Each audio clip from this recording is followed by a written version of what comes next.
عن ابن عمر رضي الله تعالى عنهما قال رسول الله صلى الله عليه وسلم لا حسد إلا على اثنين। হযরত ইবনে ওমর রাদিয়াল্লাহু তাআলা আনহু বলছেন, দুই ব্যক্তি ছাড়া কারো সাথে ঈর্ষা করা যায় না, প্রতিযোগিতা করা যায় না।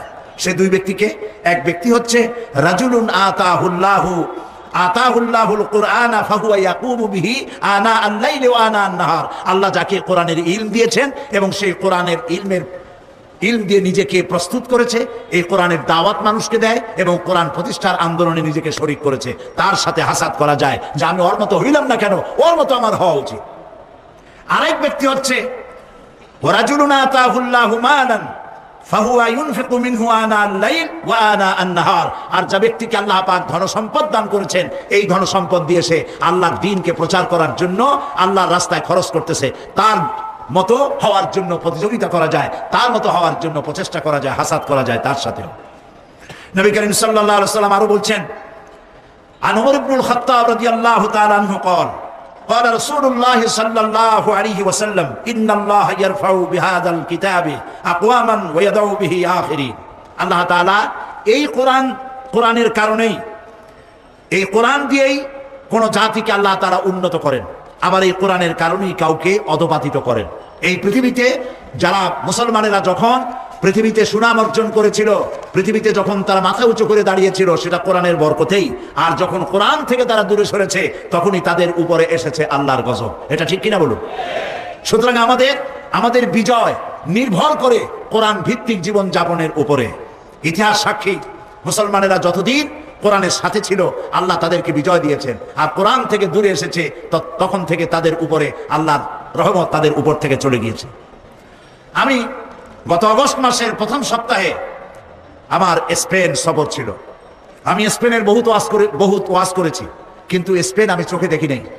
মুসলমানদের বিজয় যদি কোরআনের উপরে মুসলমানেরা থাকে, তাহলে আল্লাহ তাআলা তাদেরকে কিভাবে সাহায্য করেন, আর কোরআন থেকে ইসলাম থেকে সরে গেলে পরে কি বিপদ হয়, আমি আমার চোখে দেখে এসেছি। আমি সেই আমার চোখে দেখা স্পেনের ঘটনা আমি আপনাদের সামনে এই সুযোগে বলে নিতে চাই। 711 খ্রিস্টাব্দ থেকে 1492 খ্রিস্টাব্দ পর্যন্ত সুদীর্ঘ 800 বছর আমরা শাসন করেছি স্পেন, পর্তুগাল এবং ফ্রান্স। মুসলমানেরা যখন ভোগবিলাসে মাতোয়ারা হয়ে গেল, তখন তারা স্পেন ছাড়তে বাধ্য হলো। মৃত্যু, ধ্বংসস্তূপ এবং ধর্মান্তর হওয়ার শিকার হয়ে গেল তারা। তাদের মসজিদ সমূহ বিরান হয়ে গেল, মসজিদগুলো থিয়েটার হয়ে গেল, শরাবখানায় পরিণত হয়ে গেল।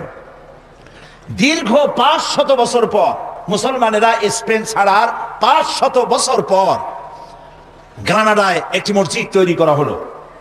সেই মসজিদে মুসলমানদের, স্পেনে মুসলমানদের পরাজয়ের 500 বছর পর প্রথম যে আযান উঠলো যে মসজিদে, সেই মসজিদে আমার দাওয়াত হলো। সেই উপলক্ষে আমি সেখানে গেলাম এবং ইতিহাসের কথা আমার মনে পড়লো। গত অগস্ট মাসের 4 তারিখে ছিল আমার স্পেন সফর। আমরা ইতিহাস থেকে জানি যে 711 খ্রিস্টাব্দে আফ্রিকার বিরাট অঞ্চল দখল করে উমাইয়া শাসকদের প্রধান সেনাপতি তারিক বিন জিয়াদ, তিনি ভূমধ্য সাগরের মধ্য দিয়ে পালতোলা জাহাজে পার হয়ে গেলেন, ভূমধ্য সাগর পাড়ি দিয়ে স্পেনের তটরেখায় গিয়ে পৌঁছলেন, যেটাকে বলা হয় জিব্রাল্টার তারা বলে। আসলে নামটা হলো জাবালুত তারিক। আমরা ইতিহাস থেকে জানতে পারি যে নবী করিম সাল্লাল্লাহু আলাইহি ওয়াসাল্লামের ইন্তেকালের 70 বছর যেতে না যেতে মুসা বিন নুসাইর জয় করেন গোটা আরব ভূখণ্ড, এবং মোহাম্মদ বিন কাসিম জয় করেন সিন্ধু, ভারতের সিন্ধু দখল করলেন তিনি। এরপরে কুতাইবা ইবনে মুসলিম তিনি জয় করেন গোটা এশিয়ার বিস্তীর্ণ অঞ্চল, আরব, এশিয়া, আফ্রিকা এবং ইউরোপের স্পেন পর্যন্ত চলে গেল মুসলমানদের এই বিশাল বাহিনী।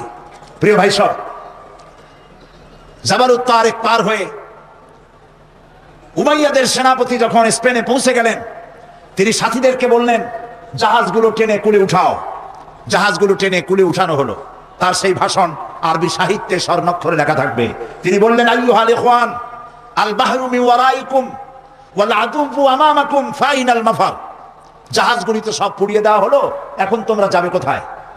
পেছনে ক্ষুধার্ত সমুদ্র, আর সামনে রয়েছে রণারিক বাহিনী, দুর্ধর্ষ বাহিনী। আমরা ইউরোপ থেকে ফিরে যাওয়ার জন্য আসি নাই, হয় ইসলামের পতাকা উড়াবো, না হয় দুনিয়া থেকে বিদায় হয়ে যাব। সেনাবাহিনী রাজি হয়ে গেল, শুরু হয়ে গেল যুদ্ধ।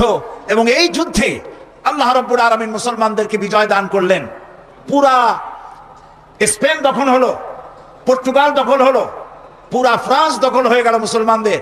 মুসলমানেরা সেখানে স্কুল, কলেজ, বিশ্ববিদ্যালয়, মাদ্রাসা ইত্যাদি তৈরি করলেন। সেখানে বড় বড় মুফাসসির তৈরি হয়ে গেলেন। আল্লামা কুরতুবীর মতো মানুষ কর্ডোবায় বাড়ি ছিল, সেজন্য কুরতুবী বলা হয়। তাফসীর প্রেমিক আলেমদের কাছে তাফসীরে কুরতুবী 1000 বছর পরে আজও প্রিয়। মনীষার অঙ্গনে চলে এলেন ইবনে রুশদ, চলে এলেন আল্লামা কুরতুবী, আল্লামা আন্দলুসি চলে এলেন, এবং তারা জ্ঞান বিজ্ঞানের যে বিশাল গবেষণাগার তৈরি করলেন। পার্শ্ববর্তী দেশ থেকে Yugoslavia, Romania, Poland, Britain, Hungary, Switzerland, Netherland, England, Denmark, এসব দেশ থেকে হাজার হাজার মানুষ পাড়ি দিল মুসলমানদের কাছ থেকে জ্ঞান অর্জন করার জন্য। সুবহানাল্লাহ। প্রিয় ভাই সব, আজ আমরা সন্ত্রাসী হয়ে গেছি, মুসলমানদের সন্ত্রাসী বলা হয়। এই ঘড়িটা আমার হাতে দেখতে পাচ্ছেন, এটা মুসলমানদের আবিষ্কার করা। কামানটা মুসলমানদের আবিষ্কার করা, বন্দুকটা মুসলমানদের আবিষ্কার করা, কম্পাস মুসলমানদের আবিষ্কার করা, জিওমেট্রি, অ্যালজেব্রা, ম্যাথমেটিক্স মুসলমানদের আবিষ্কার করা। মুসলমানেরা কি না আবিষ্কার করেছে, দুনিয়াকে উপহার দিয়েছে। যখন কর্ডোবা এবং গ্রানাডায় মুসলমানেরা জ্ঞান বিজ্ঞানের শাখায় প্রশাখায় যখন তারা রিসার্চ করছে, তখন ইংল্যান্ডের মানুষেরা বাড়ি বানাইয়া থাকে কেমনে জানতো না, গাছের মধ্যে গর্ত বানাই থাকতো। গোসল করে শরীর ক্লিন করে কেমনে তাও তারা জানতো না। তখন আমরা কর্ডোবা এবং গ্রানাডায় বিজ্ঞানের বিভিন্ন শাখায় প্রশাখায় আমরা বিচারণ করেছি। আল্লামা ইকবাল এই স্পেনে এসে দুঃখ করে বলেছেন, ऐ गुलिस्तान उंदलुस वो दिन है याद तुझको, ऐ गुलिस्तान उंदलुस वो दिन है याद तुझको, था तेरी डालियों में जब आशिया हमारा। হে স্পেন, তোমার অলিতে গলিতে আমার মুসলমানদের যে পদচারণা ছিল, আজ আমি আসছে মুসলমানরা নিশ্চিন্ন হয়েছে, মুসলমান নাই। সেইখানে যখন এই জ্ঞানের বিশাল গবেষণাগার তৈরি হলো, তারা পার্ক তৈরি করলো, সুয়ারেজ লাইন তৈরি করলো, ড্রেনেজ করলো, রাস্তা করলো, ফুটপাথ করলো, পৃথিবীর সব থেকে মডার্ন দেশে পরিণত করে দিল। সেইখানে শুরু হয়ে গেল 800 বছর রাজত্ব করার পর গজবটা কেন এলো তাও চোখে দেখে এলাম। তারিক বিন জিয়াদ যে মসজিদ তৈরি করেছেন কর্তুবায়, কর্ডোবা বলা হয় ইংরেজিতে, আরবি নাম কর্তুবা, বিশাল মসজিদ, 1 লক্ষ লোক নামাজ পড়তে পারে সেই মসজিদের মধ্যে। আমি যখন মসজিদের মধ্যে প্রবেশ করলাম আমার সাথীদেরকে নিয়ে, যাই দেখলাম মসজিদের ভেতরে সব মূর্তি দিয়ে ভরা। মসজিদের বিশাল মিনার, মিনারের প্রত্যেকটি খোপে খোপে একটা করে মূর্তি দাঁড়ানো। আমার সাথের কিছু লোক নামাজ পড়তে চাইলো মসজিদের ভেতরে, পুলিশ একটি এসে তাকে চেপে ধরলো, বললো ভুলে যাও, এটা তোমাদের মসজিদ ছিল, এটা মসজিদ নয়, এটা গির্জা, এখানে সেজদা দিতে দেওয়া হবে না। বুক ফেটে কান্না আসতে লাগলো। এটা ছিল সেই কর্ডোবার মসজিদ। যখন মুসলমানেরা তাদের যখন পরাজয় এলো, পারস্পরিক সন্দেহ ঘনীভূত হতে লাগলো, একজন আরেকজনকে মানে না, নেতৃত্ব মানে না, ভোগ বিলাসে মাতোয়ারা হয়েছে, বিলাসী হয়েছে, আইয়াস হয়েছে। আল্লাহর গজব এসে গেল, শুরু হলো যুদ্ধ। ইসাবেলা 1 এপ্রিল মাসের 1 তারিখে যুদ্ধের ঘোষণা দিলেন। যুদ্ধ শুরু হলো, সমানে মুসলমান মরতে লাগলো। তারা প্রস্তুত ছিল না, সমানে মার যেখানে পায় সেখানে। মুসলমানেরা মার খেতে খেতে হয়রান হয়ে গেল। রানী ইসাবেলার পক্ষ থেকে ঘোষণা করা হলো, কর্ডোবার মসজিদের মধ্যে যারা আশ্রয় নিবে তাদেরকে নিরাপত্তা দেওয়া হবে। নারী এবং শিশুরা তাদের জন্য ভূমধ্য সাগরে সেখানে জাহাজ রাখা হয়েছে, তাদেরকে মরক্কো পাঠিয়ে দেওয়া হবে, তারা যেন জাহাজে আরোহণ করে। জাহাজগুলি ছিল ফুটা, হাজার হাজার মুসলিম নারী আর শিশু গিয়ে জাহাজে উঠলো, জাহাজগুলি ডুবে হাজার হাজার মুসলমান শিশু আর নারী পানিতে তাদের শরীর সমাধি হয়ে গেল। 40,000 লোক পুরুষ ঢুকলো গিয়া কর্ডোবার মসজিদের মধ্যে। চতুর্দিক থেকে দরজা বন্ধ করে দেওয়া হলো, ভেতরে কেরোসিন ঢেলে দিয়ে আগুন জ্বালায় দেওয়া হলো। 40,000 মুসলমান মসজিদের ভিতরে পুরাই আভস্য করে দেওয়া হলো। শুধু কাঁদছি মসজিদের মধ্যে ঢুকে এই দৃশ্য দেখে। বাইরে এসে দেখলাম নদী, মসজিদের পাশে একটি নদী, ছোট্ট নদী, কর্ণফুলীর মতোই হবে বা তার থেকে ছোট হবে। এই নদীর ভেতরে মুসলমান কেটে কেটে ফালানো হতে লাগলো, মুসলমানদের রক্তে দরিয়া লাল হয়ে গেল।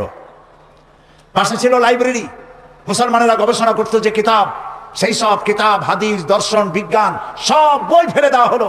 সেই সমস্ত কিতাব ফেলে দেওয়ার কারণে নদীর স্রোত বন্ধ হয়ে গেল। আজকে যারা সভ্যতার দাবিদার, ইউরোপ, আমেরিকা, এরা সভ্য নয়, এরা সভ্যতার দুশ্মন, যার জন্য ইরাকের 1000 বছরের সভ্যতাকে জ্বালিয়ে পুড়িয়ে লুট করে তারা শেষ করে ফেলেছে।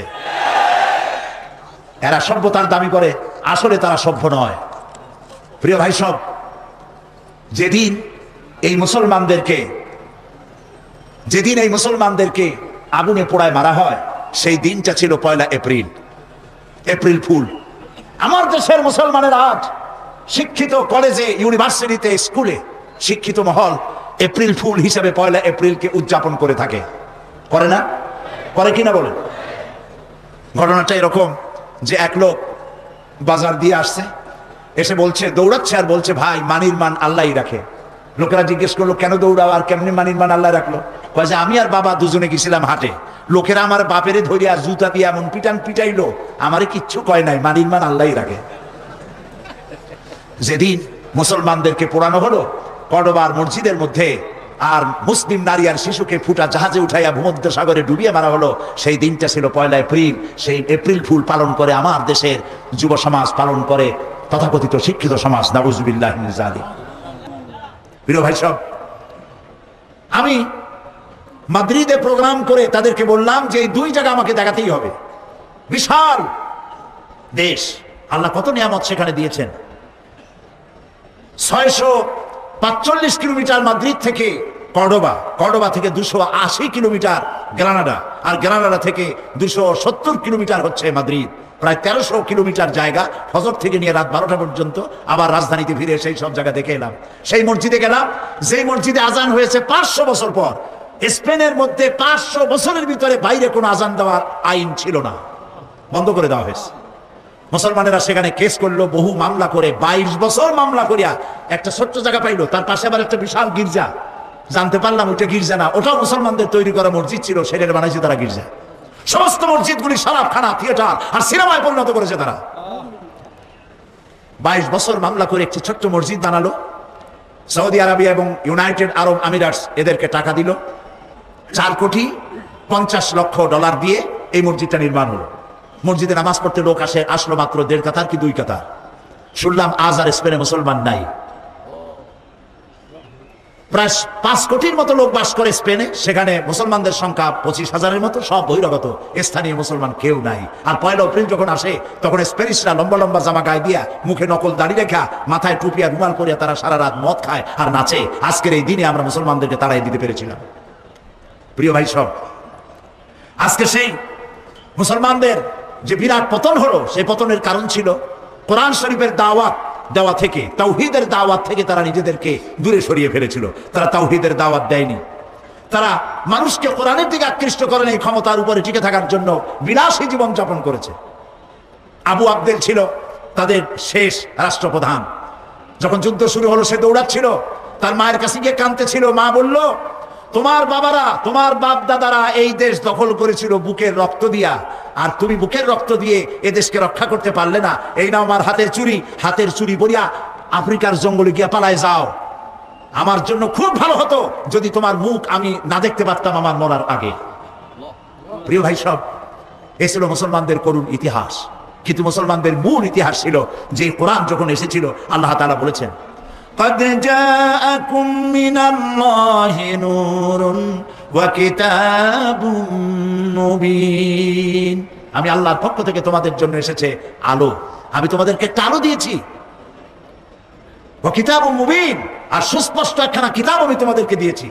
এখন যে আলো দিলাম, সে আলোর নাম হলো মুহাম্মদুর রাসূলুল্লাহ সাল্লাল্লাহু আলাইহি ওয়াসাল্লাম। আর কিতাব হচ্ছে এই কোরআন শরীফ। এই 2টা জিনিস দিলাম। আর নবী করিম সাল্লাল্লাহু আলাইহি ওয়াসাল্লাম যখন ইন্তেকাল করেন, তখন তিনি বলে গিয়েছিলেন, তারাকতু ফীকুম আমরাইন, 2টো জিনিস আমি তোমাদের জন্য রেখে গেলাম। একটা হলো কিতাবুল্লাহ, আর একটা কি? রাসূলের সুন্নাত। এই 2টি জিনিস রেখে গেলাম। এই কোরআনকে যদি তোমরা মেনে চলো, এই কোরআনের অনুকরণ যদি করো, তাহলে তোমাদেরকে কেউ গোমরাহ করতে পারবে না। সুতরাং আজকে যদি পৃথিবীতে মুসলমান বেঁচে থাকতে চায়, তাহলে এই কোরআন নিয়ে বাঁচতে হবে। যদি বাঁচতে চায়, কোরআন নিয়ে বাঁচতে হবে। কোরআন ছাড়া মুসলমানদের কোনো অস্তিত্ব থাকবে না। মাছ যেমন পানি ছাড়া বাঁচতে পারে না, মুসলমান তেমন কোরআন ছাড়া বাঁচতে পারে না। নবী করিম সাল্লাল্লাহু আলাইহি ওয়াসাল্লাম পৃথিবীতে এসেছিলেন আল্লাহর একত্ববাদকে প্রতিষ্ঠিত করার জন্য। বান্দা আর আল্লাহ, মাঝখানে নেতা হচ্ছেন মুহাম্মদ রাসূলুল্লাহ সাল্লাল্লাহু আলাইহি ওয়াসাল্লাম। এর মাঝখানে আর কোনো পীর খাজা বাবা যেন না ঢোকে। কলিজা থেকে সকল প্রকারের ভয় ভীতি উঠায় ফেলতে হবে। এই কলিজার মধ্যে ভয় থাকবে কার? চিল্লায় বলুন কার? আর এই কলিজার মধ্যে মহব্বত থাকবে কার? আল্লাহ এবং রাসূলের। আল্লাহ এবং রাসূলের। প্রিয় ভাই সব, কোরআনে কারীম সর্বোত্তম ব্যক্তি কে? নবী করিম সাল্লাল্লাহু আলাইহি ওয়াসাল্লাম বলেছেন, খায়রুকুম মান তাআল্লামাল কুরআনা ওয়া আল্লামাহু। তোমাদের মধ্যে উত্তম হচ্ছে সেই ব্যক্তি যে ব্যক্তি নিজে কোরআন শেখে এবং অপরকে শিখায়, কারণ কোরআন হচ্ছে ফুরকান। আল্লাহ তাআলা বলছেন, তাবারাকাল্লাযী নাযালাল ফুরকানা আলা আবদিহি লিয়াকুনা লিল আলামিন নাযীরা। অতীব বরকতপূর্ণ সেই মহান সত্তা আল্লাহ রাব্বুল আলামিন, যিনি ফুরকান দান করেছেন, আল ফারকু বাইনাল হক ওয়াল বাতিল, এমন কিতাব দান করেছেন যা দিয়ে হক এবং বাতিল, সত্য আর মিথ্যার মধ্যে পার্থক্য সৃষ্টি করা যায়। তার নাম কোরআন শরীফ। কোরআন যদি বুঝতে পারি তাহলে অন্ধকার থেকে আমরা বাঁচতে পারবো। কোরআন যদি বুঝতে পারি জাহালাত থেকে আমরা বাঁচতে পারবো। এই জন্য কোরআন শরীফ ধীরে ধীরে পড়া, বুঝে পড়া এবং সেটাকে আমল করা, এই জন্যই কোরআন নাজিল হয়েছে। নবী করিম সাল্লাল্লাহু আলাইহি ওয়াসাল্লাম এই কোরআন দিয়ে একটি সমাজ গড়ার জন্য তাকে অনেক পরিশ্রম করতে হয়েছে, রক্ত দিতে হয়েছে, নান্দান মোবারক শহীদ হয়েছে, সাহাবায়ে কেরাম জীবন দিয়েছেন। আর এই কাজে রাসূলকে সহযোগিতা করেছেন সব থেকে বেশি যুবকেরা। কারা করেছে বলুন তো?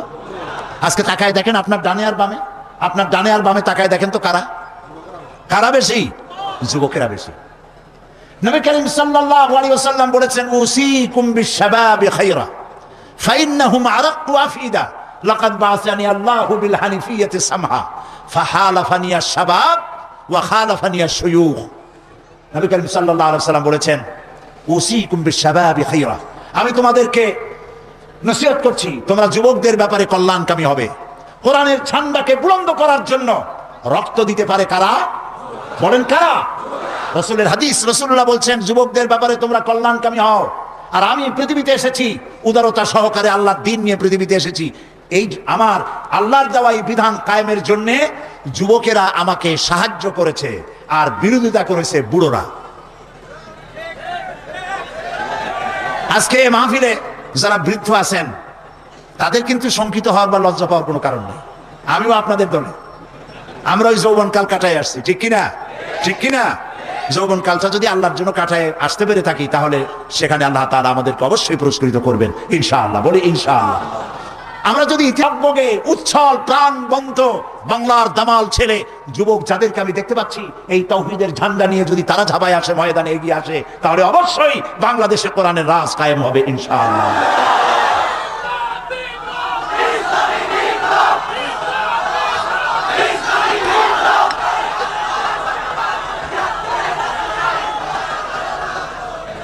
প্রিয় ভাই সব, আমরা দেখতে পাই যুবকরা যে সব থেকে বেশি কোরআনের জন্য যারা জীবন দিলেন, যুবকরাই তার মধ্যে বেশি ছিল। হযরতে আব্দুল্লাহ, যার নাম ছিল আব্দুল উজ্জা, আব্দুল উজ্জা বয়স ছিল 20 বছর। নবী করিম সাল্লাল্লাহু আলাইহি ওয়াসাল্লামের পর ঈমান আনার জন্য মন ছিল তার খুবই কাতর, কিন্তু চাচার অধীনে ছিলেন বলে তিনি আসতে পারতেছিলেন না। নবী করিম সাল্লাল্লাহু আলাইহি ওয়াসাল্লাম হিজরত করলেন। আব্দুল উজ্জার মন কাঁদতে লাগলো যে ইসলাম কবুল করতে পারলাম না। তিনি চলে গেলেন চাচার কাছে, বললেন, চাচা, মুহাম্মদ সাল্লাল্লাহু আলাইহি ওয়াসাল্লাম যে আখিরি জামানার পয়গম্বর, সে ব্যাপারে আপনার মত কি? তিনি বললেন, আমারও তো তাই মনে হয়। আচ্ছা, আপনি কি ঈমান আনবেন? কয় না, ঈমান আনবো না। আব্দুল উজ্জা বলল, আমি তো চিন্তা করছিলাম আপনি ঈমান আনবেন, আর তাই দেখে আমি ঈমান আনবো, কিন্তু আমার তো কপাল খারাপ, আপনি ঈমান আনলেন না। তাহলে আপনি সাক্ষী থাকুন, আমি কিন্তু মুসলমান আগেই হয়ে গেছি মনে মনে। আপনারে শুনাইয়া পড়লাম লা ইলাহা ইল্লাল্লাহু মুহাম্মাদুর রাসূলুল্লাহ। চাচা বলছে, ভাতিজা তুমি কি জানো এটার পরিণতি কি? কয় না, জানি না। এটার পরিণতি হলো তোমার বাড়ি ঘর জায়গা জমিন উট ছাগল যা দিছি সব আমার, এগুলো সব ফেরত দিতে হবে। তিনি বললেন, সব ফেরত দেওয়ার জন্য আমি প্রস্তুত। চাচা বলল, শুধু তাই না, তোমার পরনে যে কাপড় আছে, গায়ে জামা আছে, ওটাও আমার দেওয়া, এটাও দিয়ে ফেরত দিতে হবে। অবলীলাক্রমে মুখ বুঝে আব্দুল্লাহ গায়ের জামা পরনের লুঙ্গি খুলে দিয়ে দিল। না, হাদিস। আব্দুল্লাহ, আব্দুল উজ্জা তখন নাম, তিনি এই ল্যাংটা অবস্থায় মায়ের কাছে গিয়ে হাজির হলেন। মা তার উলঙ্গ যুবক ছেলেকে দেখে 2 হাতে চোখ চেপে ধরেছেন, নিজের চোখ। বললেন, তোমার এই দুর্দশা কেন?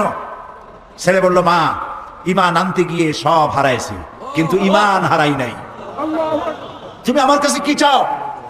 আব্দুল্লাহ বলল, আব্দুল উজ্জা বললেন, কিছু চাই না মা, আমি এই দেশে থাকতে পারবো না, আমি চলে যেতে চাই আমার মাহবুব সরওয়ারে কায়নাত মুহাম্মদ রাসূলুল্লাহ সাল্লাল্লাহু আলাইহি ওয়াসাল্লামের মদিনায় যাইতে চাই, কিন্তু আমি ল্যাংটা যাবো কেমনে, আমার একটু কাপড় দেন।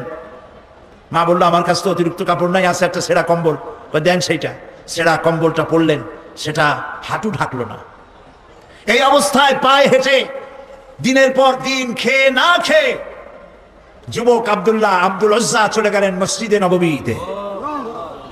মসজিদে নববীতে বসে আছেন, হাঁটুর উপরে কাপড়, যুবক বসা, মাথার চুল উস্কো খুস্কু, ক্ষুদায় চক্ষু কোটরগত। হযরতে নবী করিম সাল্লাল্লাহু আলাইহি ওয়াসাল্লাম হুজরা থেকে বেরিয়ে এসে তার দিকে নজর পড়েছেন। জিজ্ঞেস করলেন, তুমি কে, তোমার এই অবস্থা কেন? আব্দুল উজ্জা নিজের নাম বললেন আর ঘটনা শুনাইলেন।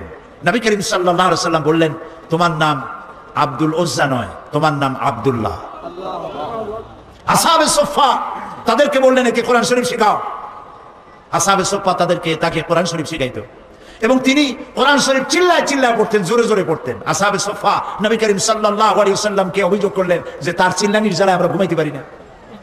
আল্লাহর নবী বলেন, ও আমার সাহাবীরা, আব্দুল্লাহ তার ঈমান আনার জন্য সব ছেড়ে এসেছে, এমনকি পরনের কাপড়টাও আনতে পারে নাই, তারে চিল্লাইতে দাও, প্রাণ ভরে তাকে তেলাওয়াত করতে দাও, কারণ চড়া দাম দিয়া সে ঈমানকে রক্ষা করেছে। ইত্তাও শরীফ তাবুকের যুদ্ধ শুরু হয়ে গেল, যুদ্ধের দামামা বেজে উঠল। নবী করিম সাল্লাল্লাহু আলাইহি ওয়াসাল্লাম সাহাবায়ে কেরামদের কাছে, সাহাবায়ে কেরামের কাছে চাঁদা চাইলেন।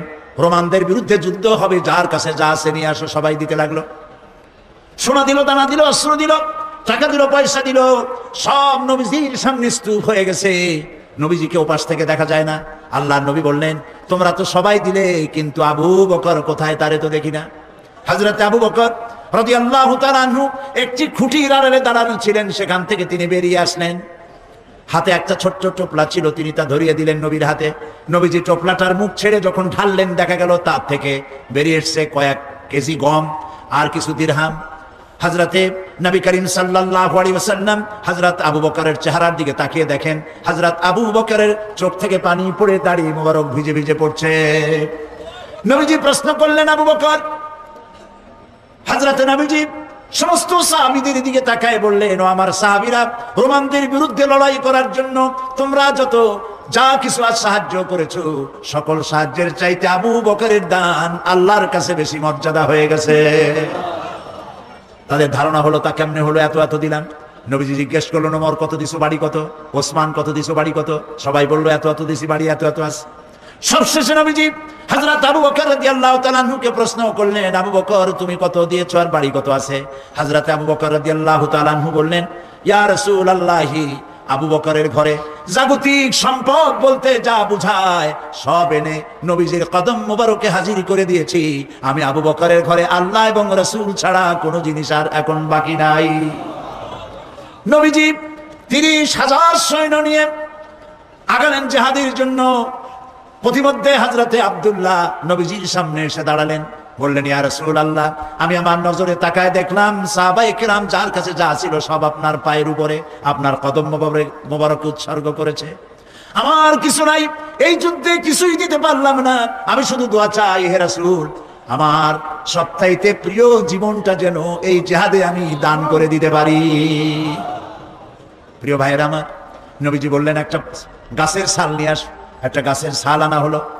নবীজি গাছের ছালটা নিয়ে হযরত আব্দুল্লাহর হাতে বেঁধে দিয়ে বললেন, রব্বুল আমিন, আমি আব্দুল্লাহর রক্তকে কাফেরদের জন্য হারাম বানাইয়া দিলাম। হযরত আব্দুল্লাহ বলেন, ইয়া রাসূলুল্লাহ, আমি চাইলাম শহীদ হওয়ার জন্য, আর আপনি আমার রক্ত কাফেরদের জন্য হারাম করে দিলেন। নবীজি বললেন, আব্দুল্লাহ, এখন যদি তোমার মওত জ্বরেও হয়, শহীদি মওত হয়ে যাবে।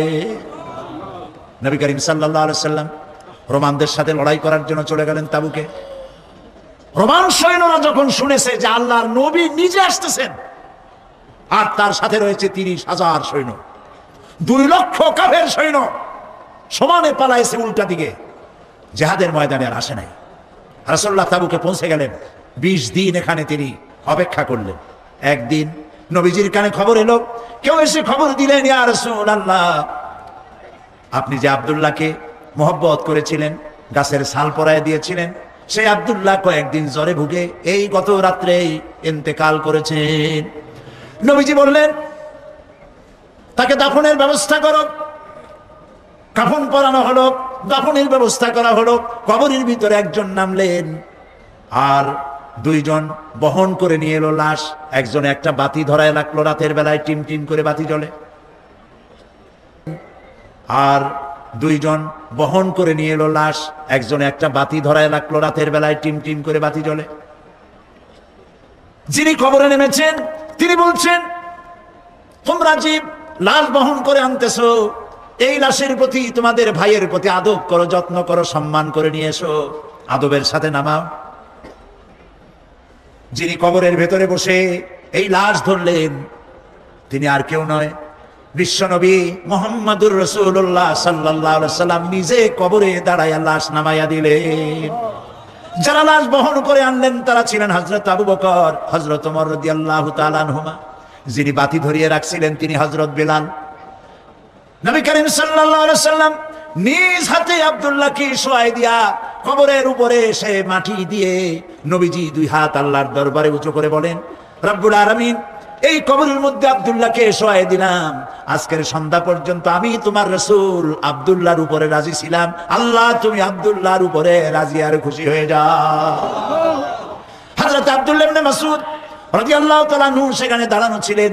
তিনি বলতেছিলেন, আহারে, আজ যদি আব্দুল্লাহর লাশ না হয়ে আমার লাশ হইতো, আমার ভাগ্যটা খুলে যেত।